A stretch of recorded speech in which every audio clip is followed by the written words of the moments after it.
Yo, what is up sa inyo mga kagogaw? Yan, tamang lakad lang yung 3 itik. Papunta kami ng fish market sa may waterfront.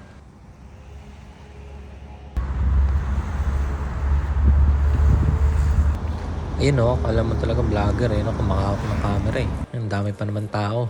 Una namin nadatnan, siyempre meat section.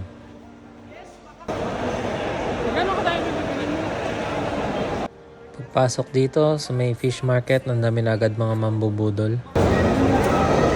Pula ng mata. Pagod na yan eh. Ayun na. How much bro? 459. Yan, nakabili na kami sa mga oras na to. Parang shrimp, lapu-lapu at saka crab ang aming napili.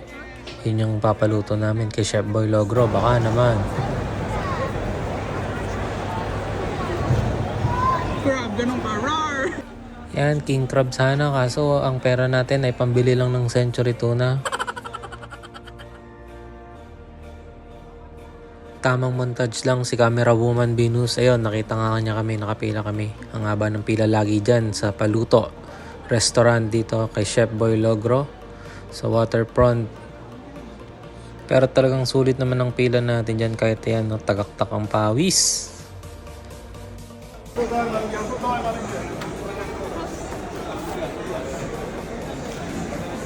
Guys, comment down below kung magka-size na ba sila.